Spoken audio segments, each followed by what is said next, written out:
Então, boa noite. Então, nós vamos começar agora a nossa. Boa noite, vamos começar a nossa aula de hoje. Hoje nós vamos fazer uma abordagem sobre planilha de recursos, tá? Na aula, na aula da turma anterior, eu conversei um pouco no início sobre outros assuntos e a gente acabou atrasando e não conseguiu passar todo o conteúdo da aula. Vou tentar dar um foco maior agora para consumir o conteúdo da aula, né? Passar por ele, para que a gente não tenha problemas ao final. E na próxima aula a gente já começar a entrar dentro de uma parte mais de gestão, né, mais de controle do project, né, dos recursos, de atualização. Acho que vai ser uma parte melhor. Porque hoje a gente concluiria a introdução básica ao project, né? Então, com os conceitos passados até aqui, já vai ser possível que vocês consigam formatar um pequeno cronograma, um cronograma mais simples, né? Inserindo recursos, os tempos, os prazos, tudo direitinho. Mas aí, daí adiante, a gente consegue fazer algo mais gerencial, vamos assim dizer. Mas vamos lá, vamos dar início. Eu vou compartilhar minha tela com vocês e vocês fiquem à vontade para fazer alguma pergunta, alguma dúvida que quiser tirar. Eu vou colocar a minha câmera como off aqui, porque até na última aula agora minha internet caiu, para não ter muita surpresa. Bom, vamos lá. Boa noite para aqueles que chegaram depois aí. Bom, então eu estou pegando aqui um exemplo de um projeto básico para a gente utilizar. A gente vai falar sobre a planilha de recursos. Então, essa planilha ela é acessada por meio da aba Recurso, Planilha de Recursos. Vocês estão vendo aqui. Aqui dentro de recursos tem algumas informações importantes que a gente vai utilizar ao longo do restante do nosso curso. Mas hoje a gente vai dar um foco na planilha de recursos, que é essa planilha que está aparecendo para vocês aí. O Project ele já traz algumas colunas padrão, é uma planilha bem parecida com a planilha de tarefas, né, as informações a gente vai colocar aqui, a forma de se inserir informação. E aí aqui eu tenho, dentro dessa planilha de recursos, a possibilidade de adicionar tipos de recursos. Mais para frente a gente vai ver recursos compartilhados, pool de recursos com outro projeto, tá? Hoje é uma aula introdutória relacionada a esse assunto. A gente tem recursos aqui, ó, clicando nessa aba, né? Então eu estou na aba recurso, botão adicionar recurso, eu tenho recurso de trabalho, de material e de custo. Então, quais são as diferenças e os tipos desses três recursos? O primeiro que a gente vai abordar é o recurso de custo. O que é o recurso de custo?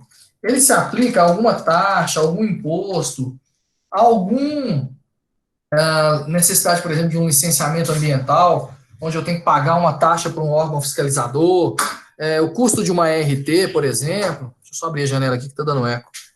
Então, é para isso que se utiliza o recurso de custo.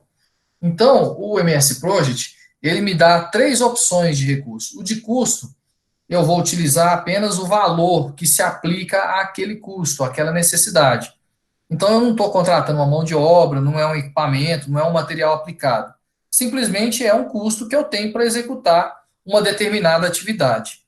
Então, a gente chama esse recurso, o tipo dele está aqui, de custo, certo? Daqui a pouco a gente vai falar das colunas aqui, vocês vão entender bem. Vamos falar primeiro dos tipos de recursos. Um outro tipo de recurso que eu tenho é o recurso de material. O que é o recurso de material? A gente até, vamos usar o mesmo exemplo da aula anterior.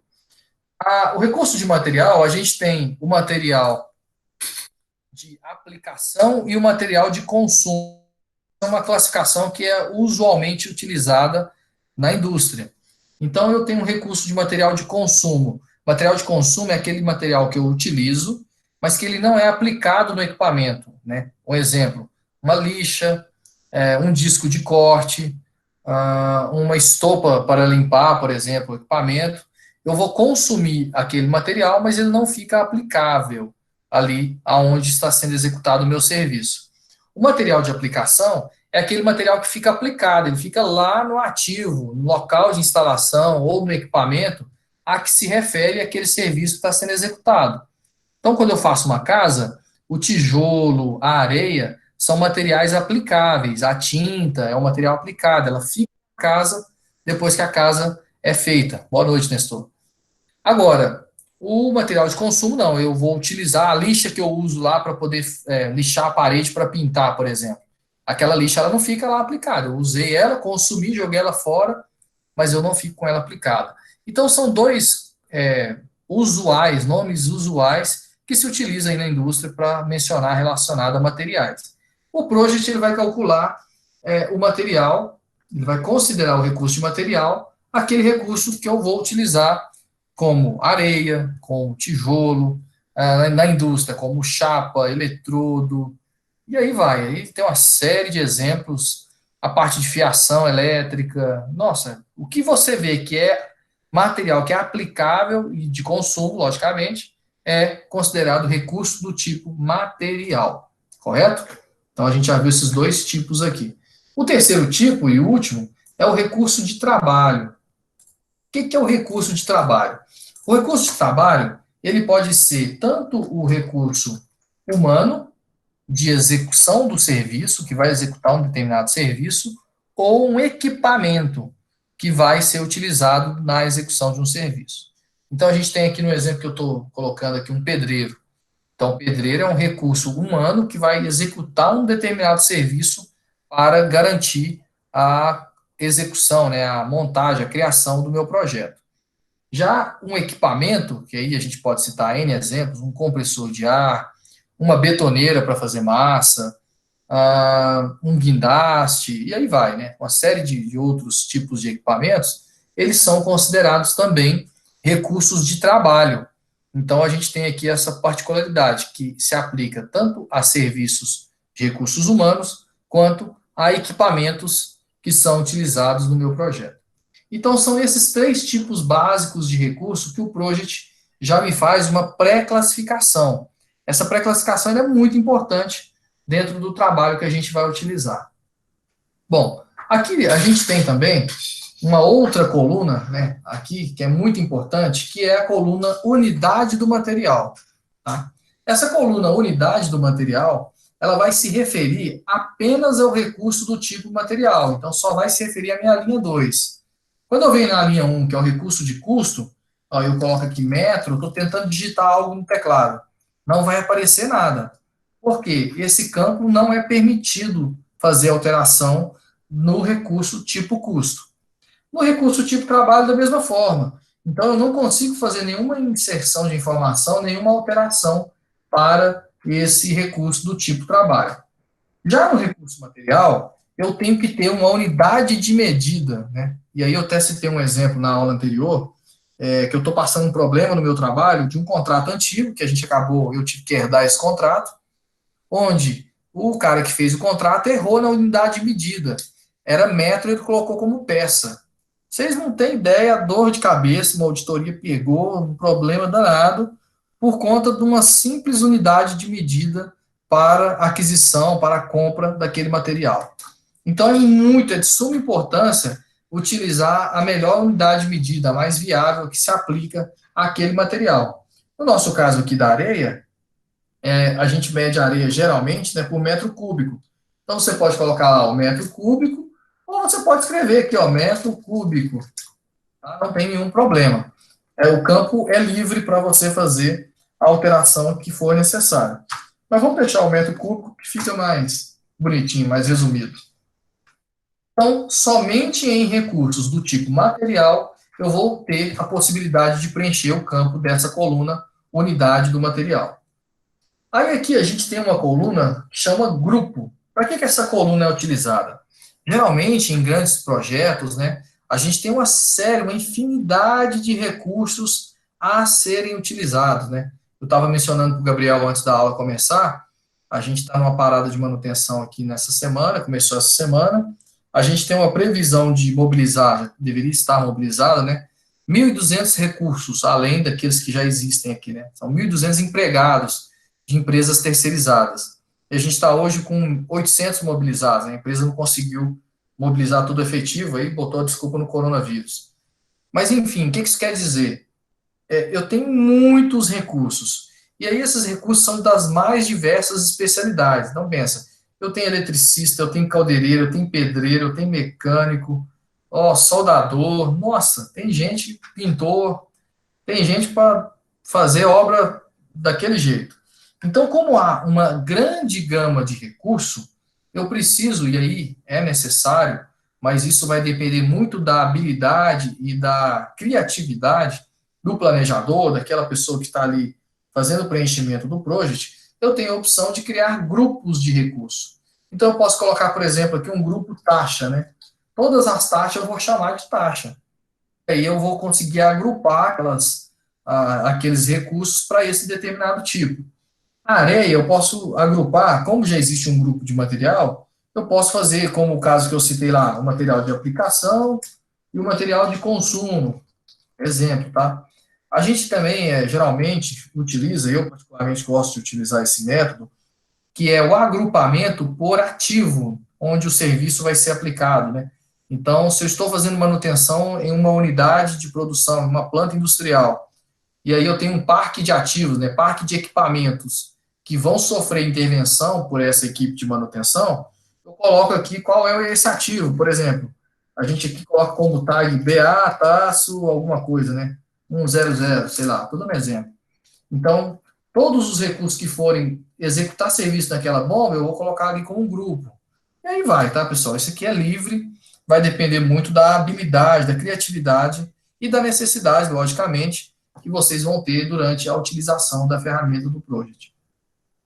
Então, aqui eu tenho como criar vários grupos para facilitar a minha gestão, para me filtrar, para me personalizar ali a utilização dos recursos. Lembrando que existem planilhas, né, existem cronogramas, e a gente tem lá 1000 linhas apenas de recursos. E a gente acha que é muito, não, mas não é. 1000 linhas ainda é tranquilo, é pouco, se comparado a grandes projetos que podem ser utilizados. Então, há sim a aplicação desses grupos para poder facilitar a gestão dessas 1000 linhas de recursos aí, correto? Se eu estiver falando rápido demais, pessoal, vocês podem ficar à vontade aí para fazer a intervenção, tá? Bom, então aqui nesse caso, o grupo, eu vou colocar aqui só escrever como exemplo, aplicação, no caso pedreiro aqui eu posso colocar como alvenaria, tipo assim, dependendo da obra, da etapa da obra, eu coloco um grupo, alvenaria, acabamento, ixi, aí vai. Vai depender da sua criatividade. Bom, aqui agora eu já tenho uma coluna importante, que é a coluna unidade máxima. O que essa coluna se refere? Ela vai ser uma coluna que vai ser preenchida somente para o recurso de trabalho. Ó. No recurso curso e no recurso material, eu não consigo preencher. A unidade máxima, que o Prost está chamando aqui, é a limitação do meu recurso de trabalho a ser utilizado dentro do meu projeto. Um ponto importante: todo recurso é limitado. Não existe recurso ilimitado. Ainda que algumas empresas tenham um descontrole de custo e acaba transparecendo que uma ilimitação de recursos, né? É só você chamar que vem, aquela beleza, não preocupa, ninguém preocupa com orçamento, a torneira está aberta. Ainda assim, para uma empresa como essa, vai chegar um momento em que há uma limitação de recursos, seja por diversos motivos aí, até físicos, né, de local físico para mobilizar essa questão do recurso. Então, ainda que você tenha todo o dinheiro do mundo, vai chegar um momento que o seu recurso ele vai ser limitado. Para isso, eu preciso inserir no MS Project a informação de quantos recursos eu tenho disponível dentro daquele tipo de recurso ali, trabalho. Então, por exemplo, no caso dos pedreiros, quantos pedreiros eu tenho disponíveis para executar a minha obra? Vamos dar um exemplo aí que eu tenho 4 pedreiros. Eu posso ter 8 pedreiros, 10 e assim por diante. Só que vocês estão vendo aqui que quando eu estou inserindo essa informação, ele está aparecendo em casa decimal, mas geralmente ele aparece em porcentagem. Por que eu fiz essa alteração? Porque quando aparece por porcentagem, eu acho que é um pouco confuso. Então, eu particularmente gosto de utilizar em casa decimal. Como que é feita essa alteração? Eu vou vir na aba Arquivo, Opções, e vou vir aqui em... Opa, peraí, não exibi não. Cronograma. Vou vir em cronograma. Quando eu venho em cronograma, opções cronograma, eu tenho aqui a seguinte opção, ó, dentro aqui também cronograma, novamente, mostrar unidades de atribuição como decimal e porcentagem. Eu vou colocar porcentagem para vocês verem. Olha lá, ó, se eu colocar 1, ele vai aparecer 1%, 100%. Todo recurso que eu inserir novo, ele vai aparecer para mim como 100%. Eu vou até adicionar um recurso de trabalho aqui para vocês verem. Olha lá como que ele trouxe. 100%. Quer dizer, eu tenho uma unidade daquele recurso lá, o pedreiro, que equivale a 100%. Então, o project ele vai ter essa forma de se apresentar o recurso. Esse percentual ele pode ser aumentado, né? Eu posso colocar aqui 200%, 250%, 300%, 400%, até 20.000%, né? Quer dizer, posso ter lá 200 recursos disponíveis aí para o meu projeto. Eu, particularmente, não gosto muito dessa forma de se mostrar, porque fica um pouco confuso. Homem, 500%, credo, quantos pedreiros que eu tenho aqui? Aí, às vezes, a pessoa não está muito ambientada ali com o project, fica um pouco, às vezes, confuso para ela. Então, eu, particularmente, gosto de utilizar a opção do decimal. Então, eu vou vir em cronograma e vou colocar como decimal. Fica a critério de vocês, tá? Não existe regra para essa questão. Então, eu vou colocar aqui que eu tenho 2 recursos de pedreiro disponíveis aí para minha aula. E vou excluir a linha 4 aqui, porque a gente não vai usar ela. Correto? Então, aqui na unidade máxima, o que quer dizer? Eu tenho até 2 recursos disponíveis, ou até 10 recursos disponíveis. Aí a gente até entrou num debate, eu entrei num debate bacana com o Edson na turma anterior, porque aqui o Project ele me permite utilizar o fracionamento desse recurso. E aí eu tenho 2 formas de fracionar o recurso. Eu posso colocar aqui 9,5, por exemplo. E aí o exemplo que eu citei para ele é o seguinte: vamos dizer que desses 10 pedreiros, eu tenho um pedreiro que vai ser o líder da equipe, um encarregado, por exemplo. Mas ele não é classificado como encarregado, ele é ainda um pedreiro. Então eu posso colocar aqui aquele recurso específico, que vai ser o líder, a taxa de ocupação dele vai ser de apenas 0,5%, né? 50%, né? Então, considerando isso, eu não vou ter 10 pedreiros disponíveis, eu vou ter 9,5 pedreiros disponíveis. Só que aí qual que é a questão que o Ellison colocou? Que ele deixa aqui como 10 inteiro e que na tarefa ele vai atribuir um percentual àquele recurso. Eu disse para ele que, ok, as 2 formas estão corretas, é possível fazer das 2 formas. Aí fica a critério de cada um. Eu, particularmente, costumo colocar aqui nas unidades máximas já uma limitação, mas não existe uma regra para isso, tá, pessoal? Aí vai depender da sua habilidade, necessidade e acaba que também a sua vivência com o MS Project para fazer esse tipo de informação. Bom, vamos manter como 10 aqui, até para não gerar muita confusão, um número picado, um número quebrado. Acho que na prática depois a gente vai ficar mais fácil de entender. Então, Vitor, Vitor, mas esse pedreiro líder, ele não vai me gerar custo lá no, quando eu for fazer o fechamento? fala de novo, Nestor. Ficou baixa a sua, tá baixa a sua voz?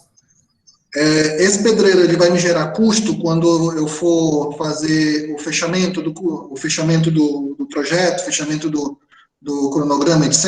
Qual é o custo desse pedreiro para mim? Então, sim, ele vai gerar custo.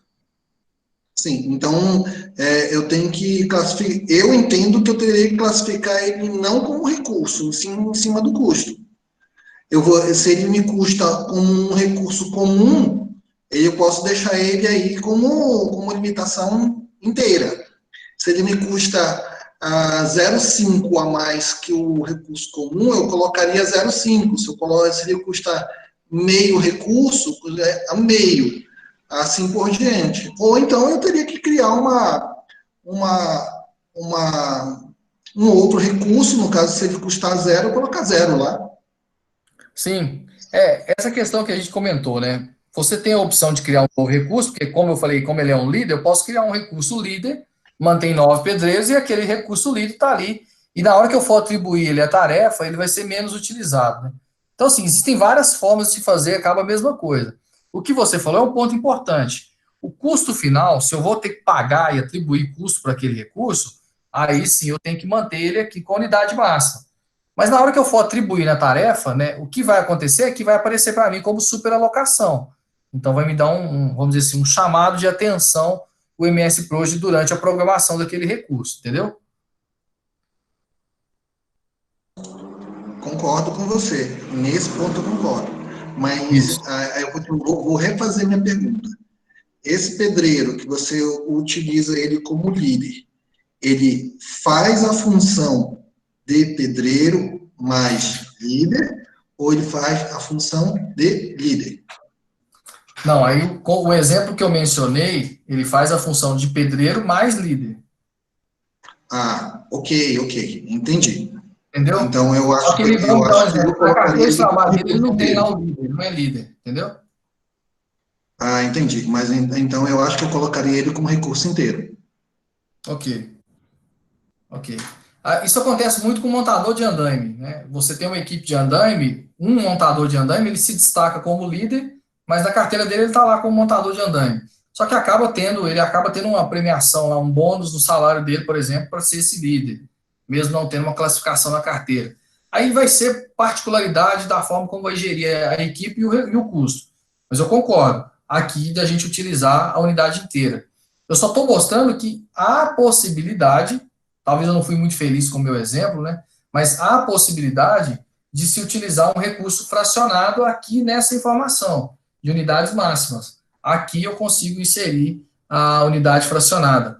Eu citei um outro exemplo, mas que vai acabar emperrando no caso que você mencionou do custo, que é um guindaste, por exemplo. Eu tenho um guindaste, que vamos pensar que a disponibilidade dele é cerca de 40%, ou 60%, na verdade. 40% do tempo desse guindaste, ele não vai estar disponível para executar a atividade, por conta da produtividade dele até, aí a gente entra no outro debate, né? Mas ele vai estar lá fazendo toda a liberação, ele vai patolar, fazer a questão do plano de riga, cercar a área e tudo mais. Então pode acontecer um caso como esse, se a minha preocupação não for custo e for apenas o prazo, eu posso vir aqui e colocar que aquele guindaste tem uma taxa lá de 0,6 ou 60%. E aí vai. Isso vai depender muito do que eu quero e da informação que eu estou inserindo. Então, o ponto mais importante aqui é a possibilidade de se colocar o recurso de forma fracionada. Correto? Correto, Beleza? mas aí no caso do guindaste eu faria diferente. Eu lá na linha de atividades eu colocaria liberações. Liberações Sim. e imobilização e lançaria o tempo do guindaste, porque de qualquer forma ele está disponível, ele está fazendo a parte burocrática. E lá no meu RDO, no final do dia, eu vou ter que pagar a integral. Isso, é porque a questão, né, ele está disponível, mas ele não está produzindo, ele não está sendo produtivo, né? A produtividade dele é baixa. Aí sim, você vai colocar uma linha, uma tarefa. A mobilização, patolar e cercar a área, né? Fazer o isolamento da área. Aí você coloca lá a taxa dele 40% e do içamento 60%. É isso, você pode fazer isso também. Beleza? Bom, vamos continuar aqui. Na hora que a gente for jogar na tarefa, vai ficar mais claro, talvez, para os demais entenderem essa questão que a gente está mencionando aí da taxa que eu vou utilizar dentro da tarefa. Aqui na taxa padrão, eu vou inserir qual o custo que se aplica para aquele recurso, por taxa. Esse custo é do tipo, o recurso, perdão, que acaba sendo um trava-língua, né? Recurso tipo custo. O recurso tipo custo, eu não consigo inserir aqui uma taxa padrão. Eu estou clicando, eu não consigo inserir. Essa taxa do recurso tipo custo vai ser inserida apenas na tarefa. Na hora que a gente for fazer na prática, vocês vão ver e vão entender. Quando eu tenho, no nosso caso aqui, o material, aqui eu vou colocar a taxa, o valor, que se aplica à unidade unitária, né, uma unidade de medida do meu material. No nosso caso, vamos pensar que o metro cúbico da areia custe R$ 50. Eu vou dar um Enter. Toda vez que eu jogar lá na minha tarefa uma quantidade de metros cúbicos de areia, ele vai calcular isso vezes R$ 50, que é a taxa, o custo para o metro cúbico da areia. No caso da mão de obra, aí eu já tenho uma particularidade. Eu tenho o custo da hora ou o custo do dia, aí sim é uma taxa para esse custo. Então, se o meu pedreiro vai trabalhar 8 horas, eu não vou pagar ele apenas uma hora que ele trabalhar, eu vou pagar as 8 horas. Quanto custa a hora do meu pedreiro? Aí aqui eu vou inserir essa informação. O Project, ele me traz como padrão a taxa horária reais por hora, né? Então é essa taxa que vocês estão vendo aqui. Mas eu consigo fazer de duas formas, alterar essa taxa. Eu posso vir, vou até colocar um outro recurso para vocês entenderem melhor. Eu posso vir aqui e colocar, ó, que vai custar R$ 500 por dia. Então eu vou dar um F2 aqui, vou tirar o HR, vou colocar um B. Então veja bem, ele colocou que aquele recurso, a taxa dele é por dia, então é R$ 500 por dia, o custo por dia, ou deixar por hora mesmo, que é o caso aqui, eu colocar R$ 50 a hora, e um outro recurso qualquer. Como padrão, ele traz hora, mas aí às vezes você vai fazer um projeto em que você fala, olha, a maior utilização dos meus recursos é o preço por diária. Como que eu faço para alterar tudo para diária? A gente vai vir aqui em opções, arquivo novamente, opções, eu vou vir em avançado, e aí aqui eu venho em taxa padrão, ó, tá vendo aqui taxa padrão? Eu tenho a taxa padrão barra hora, eu vou vir e colocar barra dia. Eu já tenho um padrão. As horas extras tem que deixar por hora mesmo, né? Não tem como, não vai ter como eu colocar outra taxa aqui. Eu não vou pagar um dia extra pro cara. Então, vou dar um OK. Toda vez que eu inserir um recurso, ó, vou inserir alguns aqui para vocês verem. Ó. Não deu OK lá, não? Avançado. Ué, deu OK. Ah, agora ele calculou. Que na hora que eu dei o Enter aqui, ele não calculou. Então, vejam bem, toda vez, todos os recursos novos que eu inseri, ele já calculou a taxa nova de reais por dia, correto? Para mudar de reais para outra unidade de medida, também eu venho em arquivo, opções, e aí eu tenho aqui em, não, cronograma não, exibir. Em exibir a opção de mudar o tipo da moeda. Então, eu tenho moeda aqui BRL, que é a brasileira, né, o real, mas eu tenho condições de colocar euro, dólar, ien, aí vai todos os tipos de moeda aqui, mais variados aqui. Bom, e tem também, né, a possibilidade de colocar mais dígitos decimais, menos, né, e tudo mais. Vamos dar um OK, que isso aqui a gente não vai mexer. Então, veja, eu coloquei como padrão, no caso, uma taxa por dia, mas o Pro já traz como padrão por hora. Pode ser mesclado? Pode. Eu posso ter uma planilha de recursos que tem recursos por dia e recursos por hora. Isso vai depender, por exemplo, de um contrato. Vou mencionar um exemplo, né? A gente tem um contrato de manutenção em compressores da Ingersoll Rand, né? São compressores de grande porte, Centac, que a gente chama. Esse contrato a gente paga a diária do técnico para estar disponível. Então, nesse caso, o meu recurso vai estar aqui, ó, o valor da diária. Já contratos de manutenção, de mão de obra de forma geral, geralmente é por hora, né? Então, eu tenho lá montador de andaime, caldeireiro, soldador, pedreiro, pintor. A maioria dos casos, a gente vai ter a utilização desses recursos com uma taxa de reais por hora, correto? Mas aí você pode mesclar dentro de um mesmo cronograma os dois tipos aí de taxa. Fui claro aqui? Tem alguma dúvida? Vou apagar aqui para. Beleza? Então vamos lá. Vou voltar aqui, vou colocar R$ 50 a hora também. Ah, já caiu por hora. Bom, agora aqui eu tenho a taxa de hora extra. No caso de material, material não faz hora extra, então não se aplica. No caso do imposto lá, né, do recurso de custo, também não se aplica. Eu vou aplicar apenas para o recurso de trabalho, do meu equipamento ou da minha mão de obra que está disponível. A taxa de hora extra ela vai aparecer em reais por hora, e eu vou inserir aqui a informação do qual é o custo dessa hora. Aí aqui tem um ponto importante. Existem particularidades, né, em função do acordo coletivo que é previsto com o sindicato e com a empresa, aonde esse recurso vai estar alocado, para a taxa de hora extra. Por quê? A hora extra ela pode depender do horário, se é noturno, se é diurno, e ela pode depender também do percentual de acréscimo da hora extra. Hora extra de sábado, por exemplo, geralmente depende do acordo coletivo. Ela vai ser 60%, 80%. Quando é domingo, depende da empresa, 100, 120, tem até 150%. Então, isso vai depender muito do acordo que é firmado com o sindicato da categoria daquela especialidade de serviço. Tá? Então, você tendo o acordo em mãos, tendo o custo, né, dessas taxas de horas extra em mão, você vem aqui e vai inserir a informação do valor da hora extra. Vamos pensar que essa hora extra aqui seja R$ 80. Então, toda hora que exceder o horário de trabalho normal, em função do calendário do meu recurso, vai ser acrescido um valor de R$ 80 a hora. Isso o Proje vai calcular até para me dar uma visão de forma global do custo, né? Para ver como que vai se comportar o custo do meu projeto. Bom, aqui eu tenho uma outra informação de custo, né? Que é o custo por uso. O que é o custo por uso? O custo por uso ele não é aplicável ao recurso de custo, somente ao recurso de material e ao recurso de trabalho. Quando eu tenho algum material muito específico, né, e aí tem N exemplos de aplicação, mas eu não vou mencionar um mais complexo, vou pegar um bem simples. Você vai fazer uma casa e aí você tem aquela parte de isolamento, né, que o pessoal passa aqueles produtos para evitar infiltração.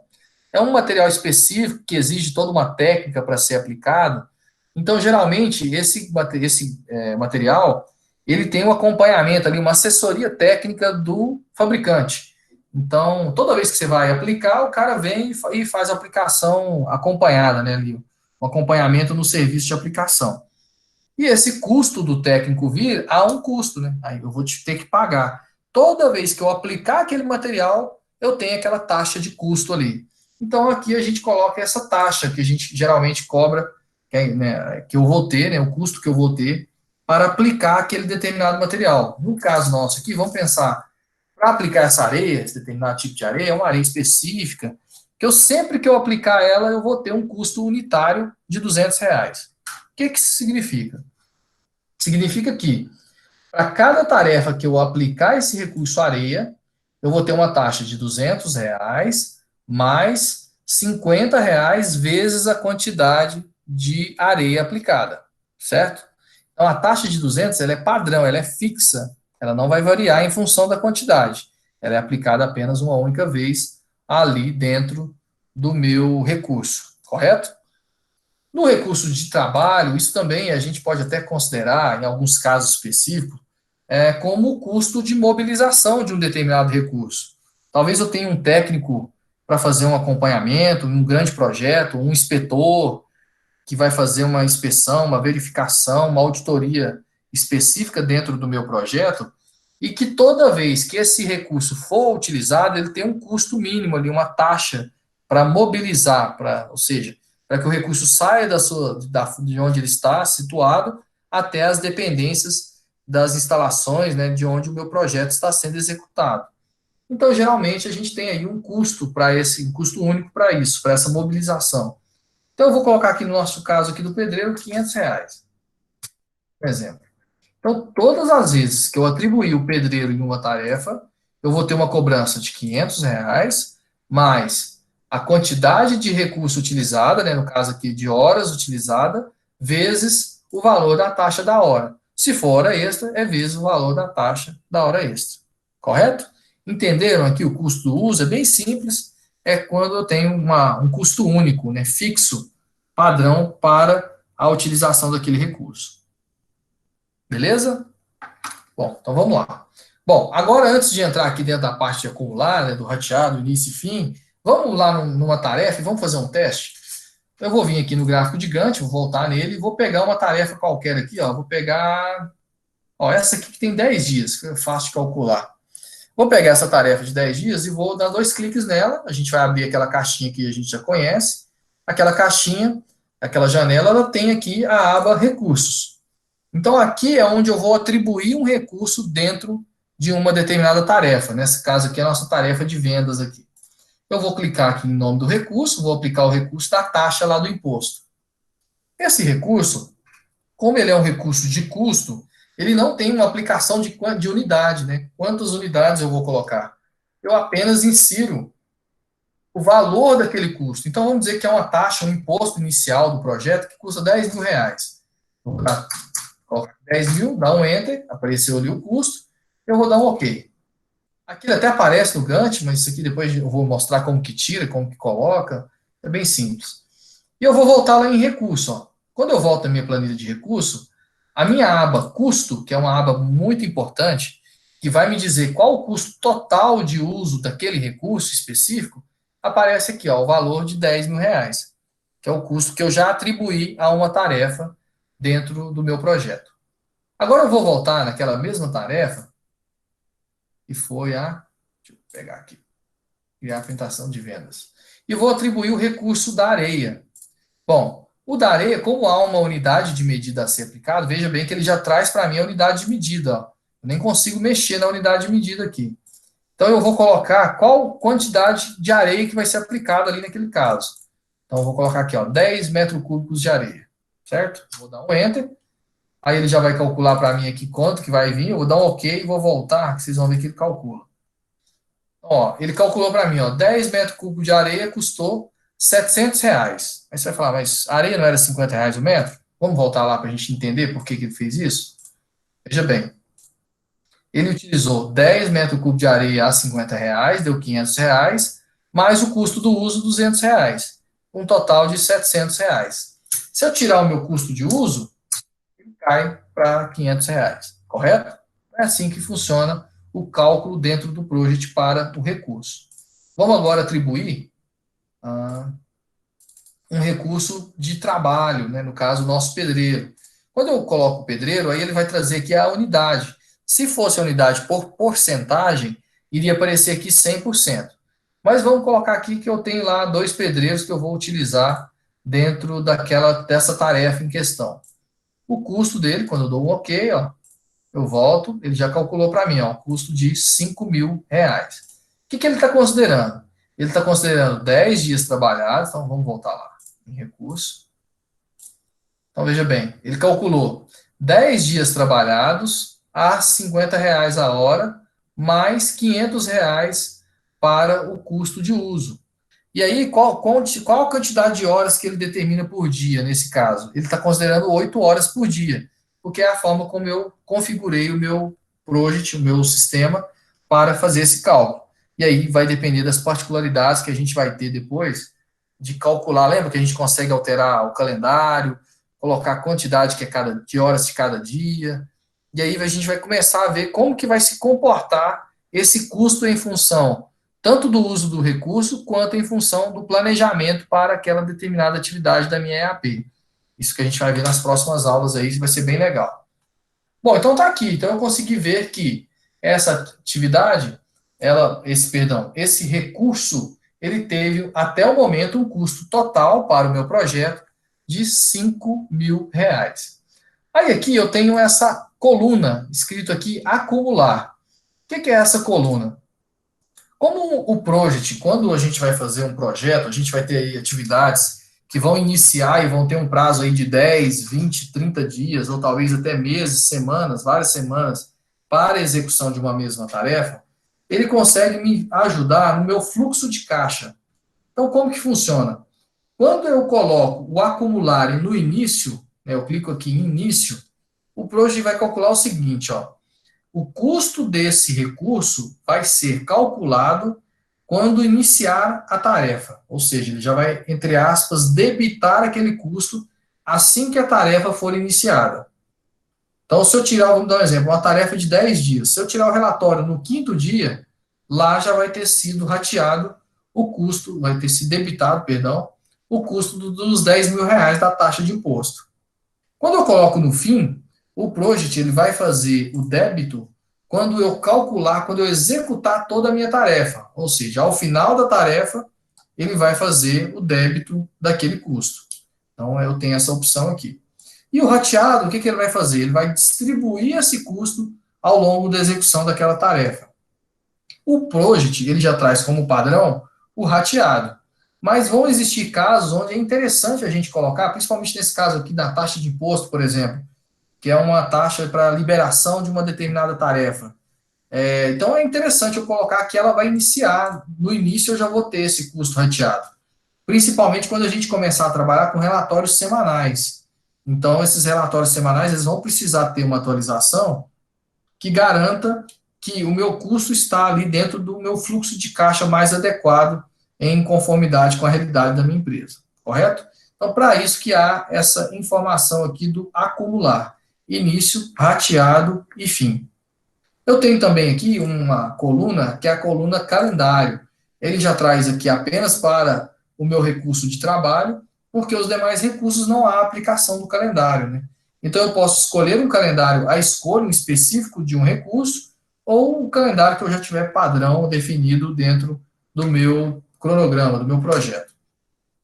Além dessas colunas que eu mostrei hoje, a gente tem várias outras colunas, né? A gente vai falar de algumas outras mais adiante, mas essas são as mais, vamos dizer assim, básicas. Um ponto importante, a coluna custo, ela não é padrão de vir no project. Eu inseri ela na aula anterior e acabou que ela ficou aqui. Mas se você abrir o seu project hoje, aí, novo, ele não vai vir com essa coluna custo aqui. Então você vai ter que inserir ela para ter essa visão do custo de uso ali daquele recurso. Agora a gente vai falar de uma parte importante também, que é a configuração, as informações do recurso. Assim como tarefa, quando eu dou duplo clique, né, no recurso, eu tenho uma janela que vai me abrir aqui, onde eu tenho algumas informações que podem ser acrescidas. Deixa eu abrir só o recurso de trabalho, porque ele vai ser mais utilizado as informações que eu vou colocar para vocês. Aqui dentro dessa janela eu tenho a opção o nome do recurso, eu tenho condições de colocar o e-mail, né, quando se aplica para recursos de trabalho diversos, aí o Project consegue fazer até uma interligação aí com o Outlook. Se não me engano, essa interligação com o Outlook, ela só se aplica para o Professional, aonde o e-mail que você colocar aqui, ele consegue linkar para o nome da pessoa, tanto que essa caixinha detalhes é para isso, tanto que aqui ela, no meu ela nem abre, no meu standard ela não abre porque há um link em relação a essa questão do e-mail aqui, tá? Então, mas ainda assim você pode colocar aqui um e-mail qualquer ou inserir uma outra informação, seja uma informação que você deseja. Aqui eu tenho a inicial, então todo nome que eu colocar para o meu recurso, ele vai trazer inicial. Geralmente na planilha também traz uma coluna iniciais, só que uma coluna pouco utilizada, né? A inicial do nome do recurso, às vezes, talvez alguém até tenha uma aplicação, eu particularmente não a utilizo. Então, por esse motivo, eu até oculto essa coluna, mas ela está aqui na informação, nessa janela de informação. O grupo que eu coloquei, aqui o código, eu posso criar um código para o material, né, para fazer um link, por exemplo, com o sistema SAP, ou algum outro sistema que eu tenho um código, uma referência do meu material, e aí vai, aí você tem variados tipos, né, você pode colocar a matrícula do recurso, pode fazer uma série de coisas aqui utilizando esse campo código. Aí eu tenho aqui também o tipo do recurso, né, que é o trabalho, material e custo, que a gente já viu.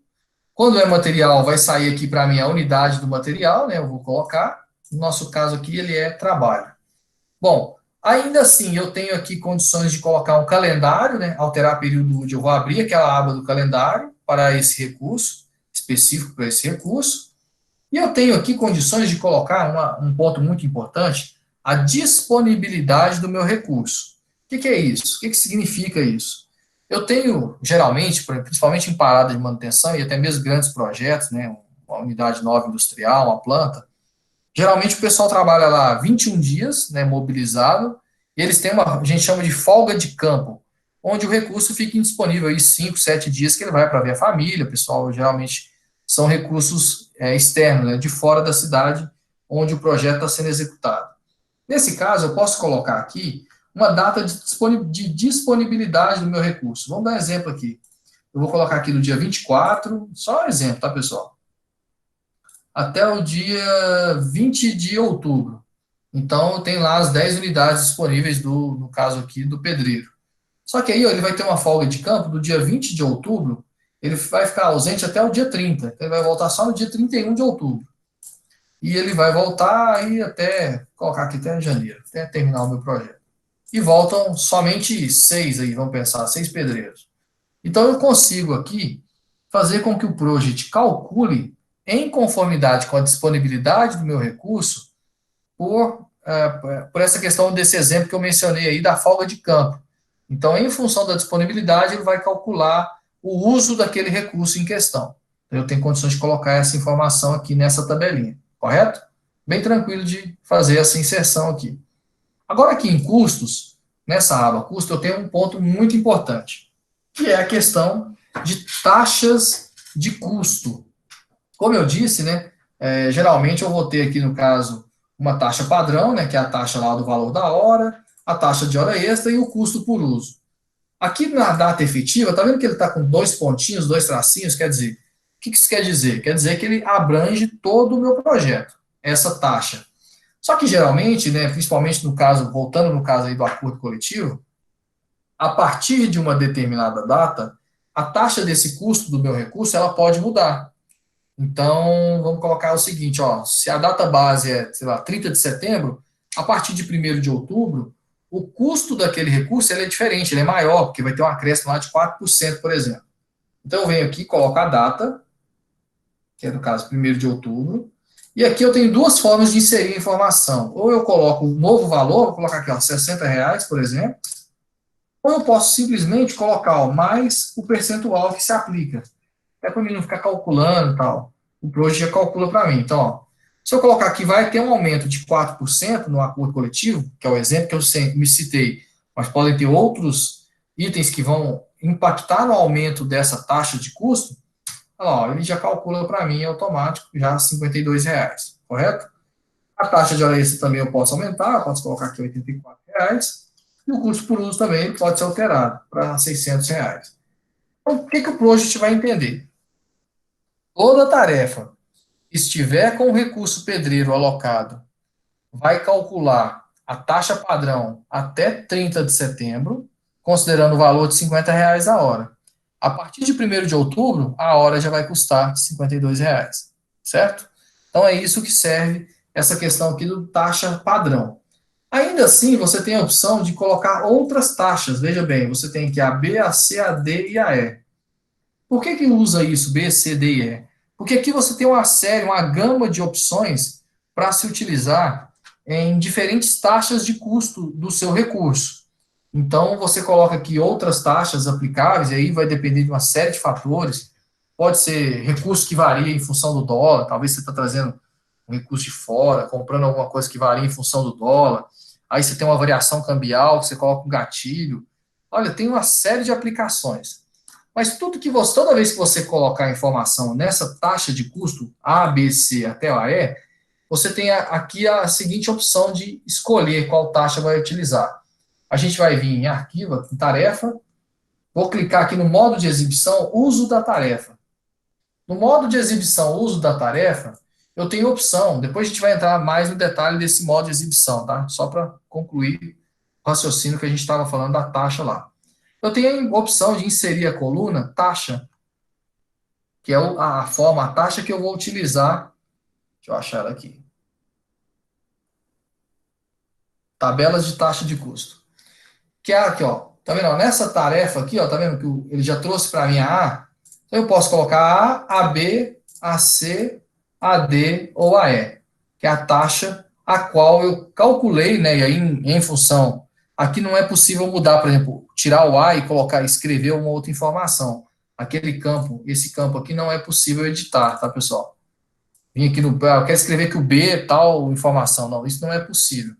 Mas eu venho aqui e insiro qual que é a taxa que se aplica à taxa B. E aí, na tabela de taxa de custo, lá em uso da tarefa, a gente pode escolher qual é a taxa que aquele recurso, aquela tarefa em questão, vai estar utilizando, correto? Então, assim, dentro de recursos, são isso aí que eu tenho opções de anotações e campos personalizados. Campo personalizado é algo mais avançado. Quando você clicar e considerar e tiver um campo personalizado, vai aparecer aqui a fórmula do campo. Mas hoje a introdução nossa a recurso é isso. Eu queria primeiro que vocês entendessem os tipos de recursos utilizados, né, existentes, a forma como a gente tem para colocar o custo, né, as taxas de custo para esses recursos, tanto material quanto trabalho, quanto custo também, e a forma como o Prost vai calcular esse recurso aqui dentro da minha tarefa, alocar isso dentro da tarefa, que foi a gente vir aqui dentro do Gantt, né, e colocar nessa tarefa em questão aqui os recursos com as quantidades que são aplicáveis. Alguém tem alguma pergunta, alguma dúvida, algo que às vezes passou rápido, não ficou claro? Aquela questão das taxas, a gente vai voltar nisso depois, tá? Hoje foi só uma introdução, mas depois na prática eu quero mostrar como que isso vai mudar os custos do nosso projeto em função dessas taxas aí.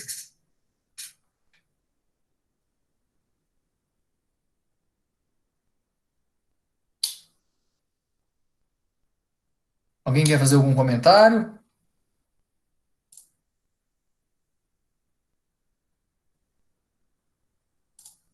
Deixa eu até abrir a câmera aqui que agora já. Tudo certo, então? Beleza? Bom, para a próxima aula, a gente não vai, para essa aula, no caso, né, a gente não vai ter nenhuma tarefa. Já a partir da próxima aula, todas as aulas a gente vai ter um exercício. Até porque é o exercício que a gente vai entregar no final do nosso curso para poder receber aí o certificado de conclusão. Bem tranquilo, é algo progressivo que a gente vai fazer a partir das próximas aulas. Se ninguém tiver nenhuma pergunta, nenhuma dúvida, eu agradeço. Estou à disposição. Agora, às 9 horas, eu vou entrar lá na nossa sala de dúvidas para eventuais esclarecimentos que forem necessários aí.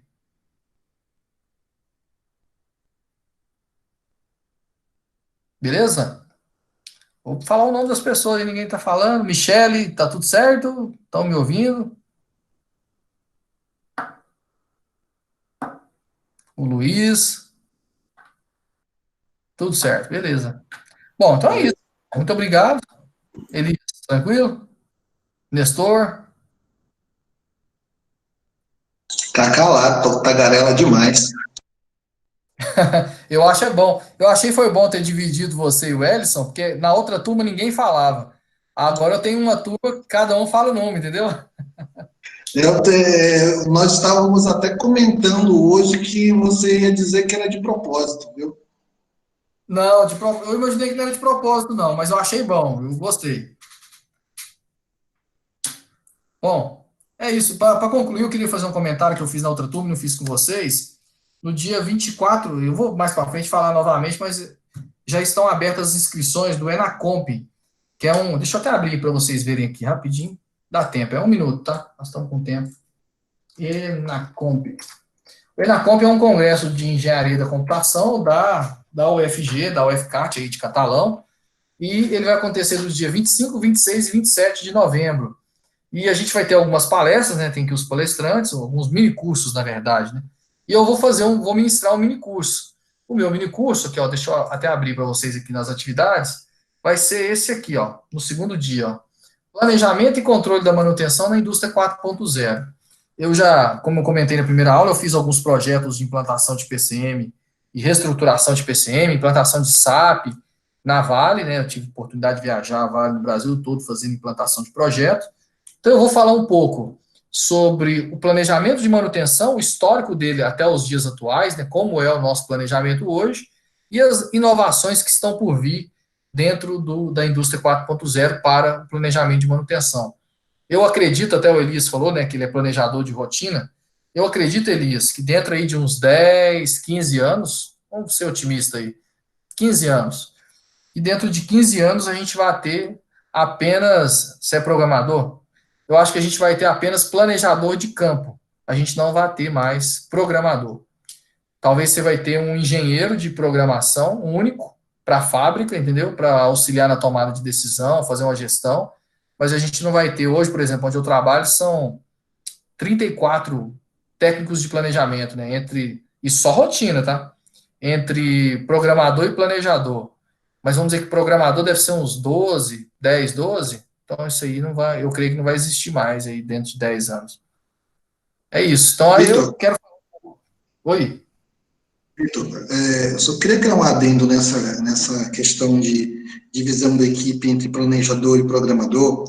Eu sempre comento aqui com os meninos aqui em Catalão que essa divisão ela é quase que exclusiva de alguns setores da indústria, né? Eu vou citar dois que são muito juntos, que é a mineração e o fertilizante.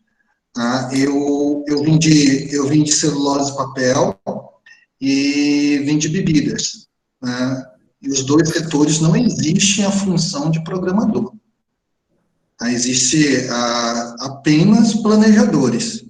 E aí divide entre equipes de rotina e equipes de parada geral. Né? Que as equipes de parada geral são menores ainda. Normalmente, da fábrica que eu vim, que eu sempre comento que a CEMOC aqui, ela caberia em um setor na fábrica que eu trabalhava, nós tínhamos 3 planejadores de parada geral, 2 de mecânica e 1 elétrica. Então, essa divisão de planejador e programador com uma equipe grande, ela é quase que exclusiva de mineração e fertilizante. Esse é o ponto legal, Nestor, que você tocou. Quando eu fiz esse projeto, eu tive a oportunidade de visitar várias empresas, né, com a Vale.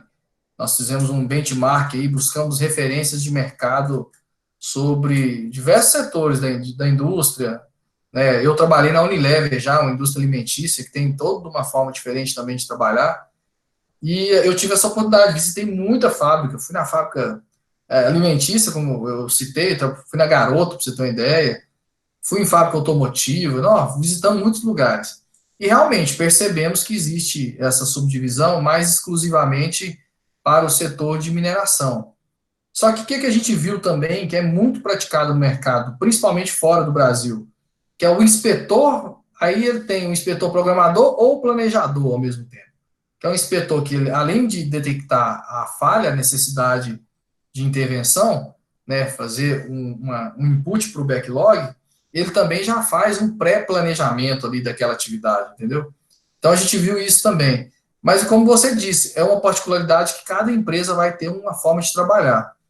O que eu acredito que vai se alterar com a indústria 4.0, isso já está acontecendo, é que essa automação do processo de planejamento, ela vai reduzir e muito as equipes que a gente tem hoje para planejamento.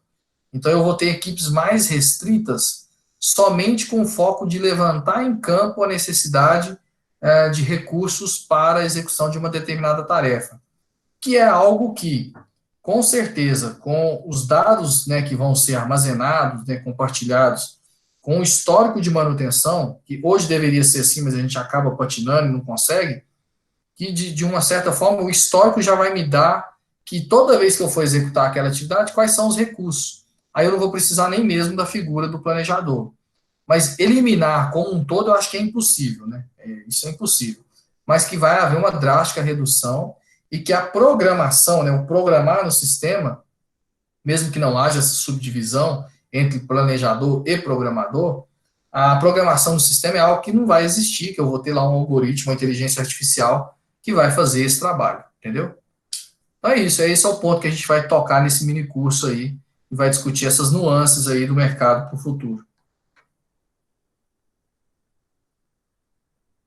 Beleza? Então façam a inscrição, quem for, quem puder, por favor, porque eu acho que se encerra logo o prazo de inscrição mesmo para ouvinte dentro desses mini cursos. Então é isso, pessoal. Se ninguém quiser fazer algum comentário, eu agradeço. Estou obrigado aí pelos seus comentários, foi muito válido. Elias, Ronaldo, Michele, um abraço para todos e até semana que vem. Compartilhe o link. Ah, compartilhe. Peraí.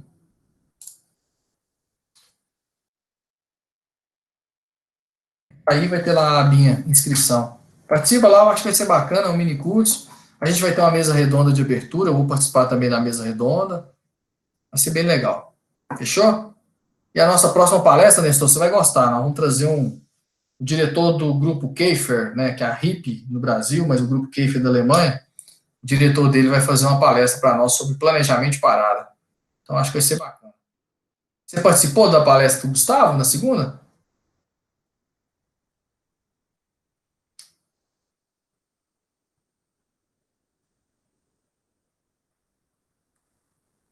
Desculpa, sim, é que eu estava em outra janela.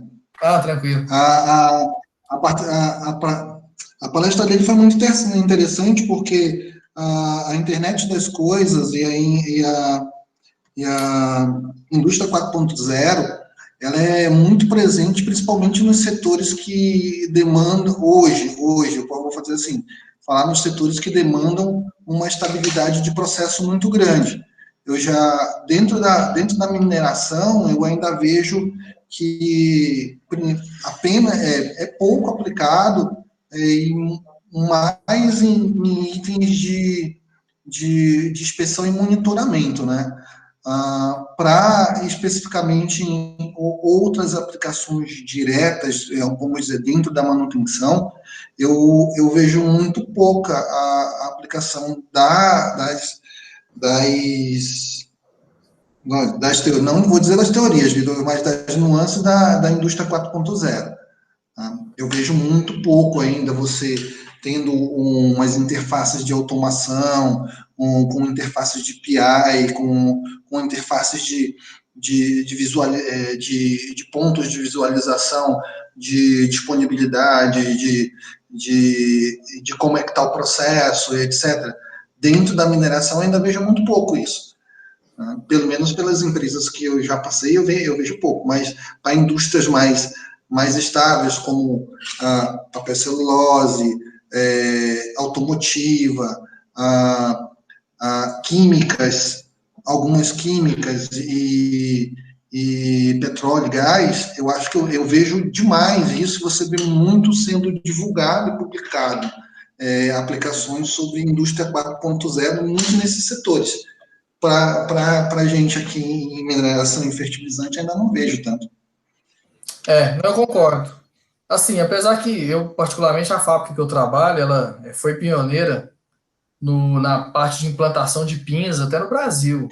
Toda a parte de automação dela, toda a parte de sistema elétrico, foi algo que no passado foi pioneiro, foi algo assim, que foi muito reconhecido mundialmente até, a parte de automação dos processos. Só que isso acabou se perdendo, né, e tudo, e hoje eles estão tentando resgatar um pouco mais isso, porque assim, planta química, né, plantas térmicas, principalmente, um sulfúrico da vida, né? Você ter, quanto mais automação você tiver, mais controle para tomada de decisão, entendeu? Então, assim, eu acho que essas plantas químicas a gente vai ter um nível de automação muito grande com com as novas tecnologias que está vindo aí pela indústria 4.0.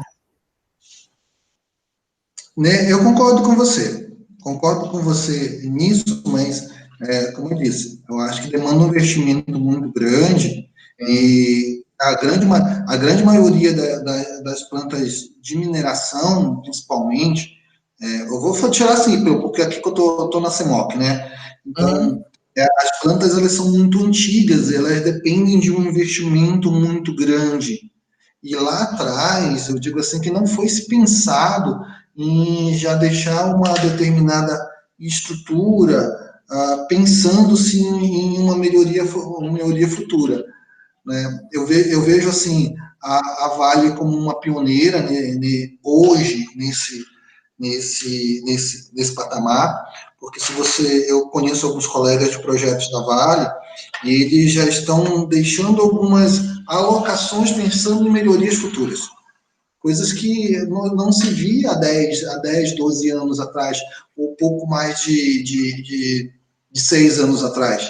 Então, já está se vendo que o avanço tecnológico, ele como diria um professor meu na graduação, ele é algo sem volta. Né? Como você Sim, mesmo estava falando agora há pouco, para os colegas ali sobre a questão da programação, que futuramente já não vai ter programadores, eu falo muito para os colegas lá que não é só a função do programador, eu estou dizendo a função do técnico programador, porque inúmeras empresas hoje, ela já não quer o técnico, ela quer um engenheiro. Né? Até para fazer a função de planejador, ela já quer um engenheiro. Então, o desenvolvimento do profissional e das tecnologias, isso é uma água sem volta. E a internet das coisas, a própria indústria 4.0, ela é uma coisa real. Então, muitas empresas hoje têm que se adequar, e se adequar gera custo. com E certeza. muitas delas não têm, não vou dizer nem condições, porque muitas delas têm condições, mas demanda um projeto de despesa de recursos enorme para fazer algumas adequações de planta. Eu acredito que você deva ter algumas questões dessas aí na tua. Sim. Mas a coisa de. Desculpa, eu estou meio perdido hoje. A, a, entre, a, meu Deus, desculpa. O que aconteceu na segunda foi muito bom. Realmente, o colega que você convidou, ele tem um know-how enorme, né? Ele tem um know-how, né, enorme, e esse tipo de informação é importante para desenvolver com a consciência crítica, né? De onde a gente vai chegar e se eu vou estar preparado para chegar lá junto com o mercado, junto com a indústria, ou profissionalmente, se eu vou conseguir competir nesse mercado. Com certeza. Esse é o ponto. Bem, Tá bacana. ei, eu converso depois com calma, porque eu acho que tem gente para falar contigo aí, Não, e eu estou tranquilo. fazendo uma prova aqui do outro lado. Beleza, a gente vai se falando. Um abraço, obrigado, viu? Um abraço, cara. Bom descanso. Boa noite. Falou, até mais.